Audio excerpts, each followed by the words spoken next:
So I want you to be now super uncomfortable and watch this video of an interaction between him and none other than Diddy. Take a listen. Justin, you ever seen the movie 48 Hours? Right now, he's having 48 hours with Diddy, him and his boy. They're having the times of their lives, where we hanging out and what we doing. We can't really disclose, but it's definitely a 15-year-old's dream.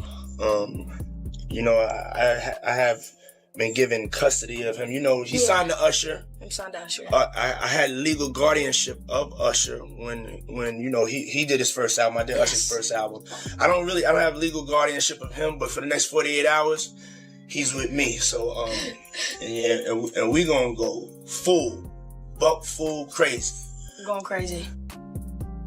So young Justin Bieber, who was signed by Usher, involved with Scooter Braun, now all of a sudden he's being put in the hands of Diddy, who, it is true, he became the legal guardian for Usher. You can look up all of the allegations of what Diddy did to Usher. A lot of this coming out via multiple lawsuits that essentially, if we were going to put it in a nice context, or at least use a euphemism for something that's really disgusting, the allegations are essentially that Diddy very much initiated Usher into Hollywood. Diddy bought his son a Bentley. Maybe, he could buy you one also while you're out. Got me a Lamborghini. That's nice. I haven't gotten it yet, though. Yeah, I know. When is that coming, that Lamborghini? We talked about this last time. He had the Lamborghini for a day or two, and he had access to the house, and he knows better than to be talking about the things that he does with Big Brother Puff on national television.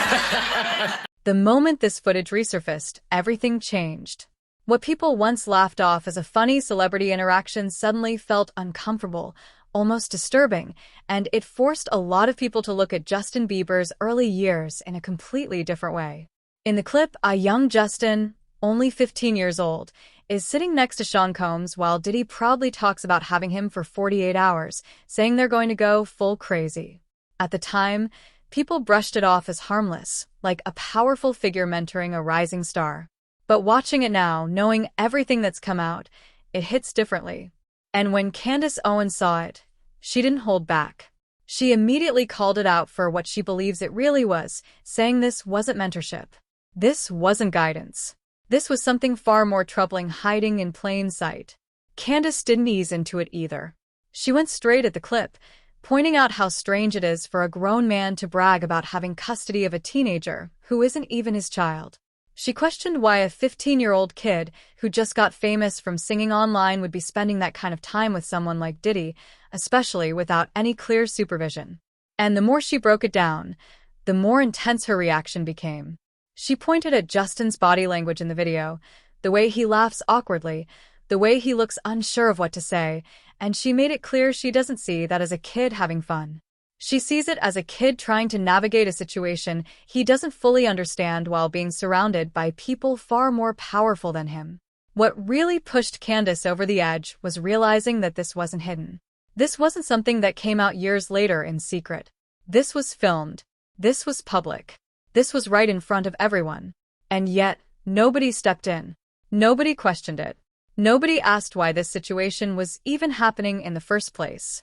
Instead, it was turned into entertainment. People laughed, shared the clip, and moved on. Candace called that out directly, saying the entire industry failed Justin in that moment. According to her, when you have managers, executives, and adults all around a young artist, their job is to protect him, not put him in questionable situations, and pretend it's normal. Then she brought up another clip that made things even worse. In that video, Sean Combs confronts Justin Bieber about not answering his calls, saying he hasn't been hanging out the same way they used to. Justin tries to explain that he never had Diddy's number directly, and the exchange feels tense, even if it's played off like a joke. Candace Owens focused on that moment hard, saying it shows a clear imbalance of power. You have a teenager trying to respond carefully, while a major industry figure is pressing him. And she made it clear that's not how a normal relationship should look.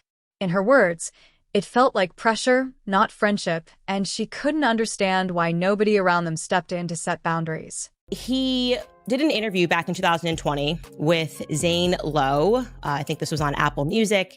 And he was speaking about another young artist that was coming up, Billie Eilish, and Eilish.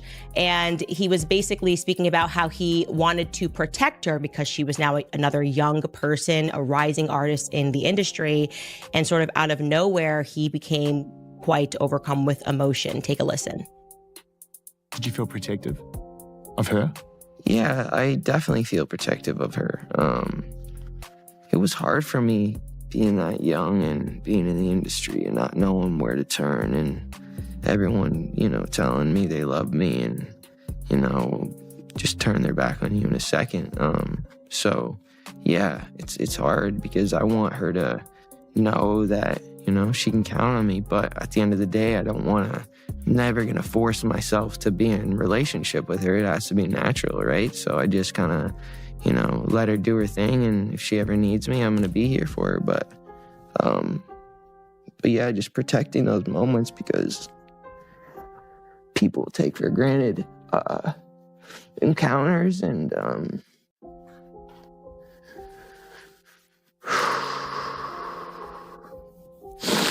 yeah. So yeah. I just want to protect her, I don't want her to lose it. I don't want her to, go through anything I went through. I don't wish that upon anybody. So, yeah, if she ever needs me, I'm just a call away. I'm not even kidding. Watching that clip makes me emotional because he is saying so much without really saying anything. Months ago, I was really struggling mentally and emotionally, and just there were so many things that were adding up, and I wasn't able to enjoy any of the things that I own. That stuff's not going to matter to you. None of the actual things did anything because I was so hurt and I was so confused and I was so sick, and there was all these things, and I was like, I can't, there's like, you just can't, like you said, you can't enjoy the actual physical, tangible, like, things that money offers, right? Like, it really had to come from within. So that's I guess our perspective. And I think knowing that, like, going back to like my faith in that time, like, I feel like I couldn't have, like, it wasn't, I don't know. It just wasn't money and stuff that got me through it. It wasn't all the things. It was like taking the initiative to say, I'm struggling. I need help. Who do I turn to? Who can I call? As her reaction continued, her frustration turned into full-blown anger. Candace Owens started connecting it to the bigger picture, talking about how Justin Bieber entered the industry as a kid with no experience, no understanding of how things worked, and was immediately surrounded by powerful people who had influence over every part of his life. She argued that when someone that young becomes famous that fast, they're incredibly vulnerable, and instead of being protected, they can be taken advantage of. That's where she tied in the recent lawsuits and allegations surrounding Sean Combs, saying that when you look at those claims alongside the old footage, it paints a very different picture than what people believed at the time. Candace also pointed to Justin's behavior in later years, the struggles, the public breakdowns, the moments where people labeled him as out of control.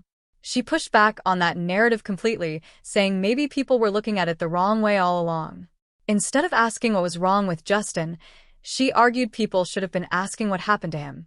Because when you see a teenager placed in uncomfortable situations surrounded by pressure, fame, and influence, it can leave a lasting impact. And in her view, Justin's later struggles didn't come out of nowhere. They were connected to what he experienced early on. One of the most intense moments in her reaction came when she brought up Justin Bieber's emotional interview years later, where he talked about wanting to protect Billie Eilish from going through what he went through.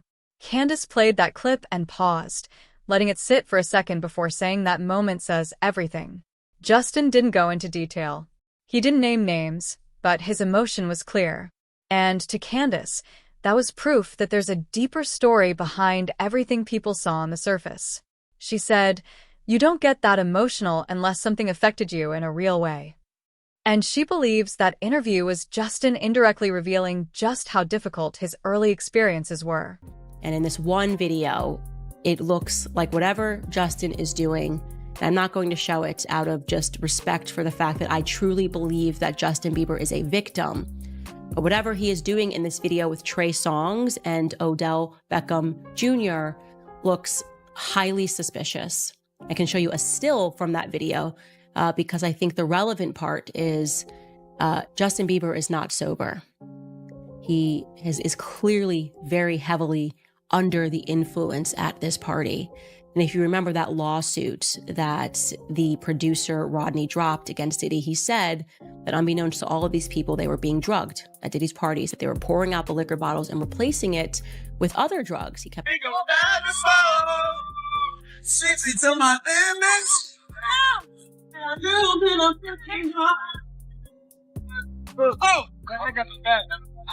gotta feel that experience. I'm coming back. It's all good. Happy New Year! Woo! Unearthing videos of Justin Bieber at Diddy parties. Now, Justin Bieber was obviously extremely young when he entered the industry, extremely innocent when he entered the industry, an industry that he did not quite understand as a boy who just knew how to sing and play the guitar and just did both of those things on YouTube. And then he was scooped up and suddenly he was a part of people like Diddy going after him and saying, hey man, why don't you pick up my phone calls? There's actually a video of that. Diddy and Justin Bieber looks to be like 15 years old and said, why aren't you picking up my phone calls? And he's like, oh, I know you were trying to contact me through people and I don't have your number. And the next thing we know, Justin is at Diddy's parties. What's up, man? You good? I'm good. How are you? All right, young brother, everything's good? Everything's Selling great. out arenas and everything? Starting to act different, huh? You ain't been calling me and hanging out the way we used to hang out. Well, I mean, you try to get in contact with me, through all my, partners and whatnot. Mm-hmm. But you never really got my number, so. Correct. Okay. My number? Yeah. I'm gonna tell you my number. I moved to New York City. And I lived with Sean Puffy Combs for a year. That's the crazy thing. Now, that was L.A. Reid's idea, right? We're sending you over to something called Puffy Flavor Camp. There you go.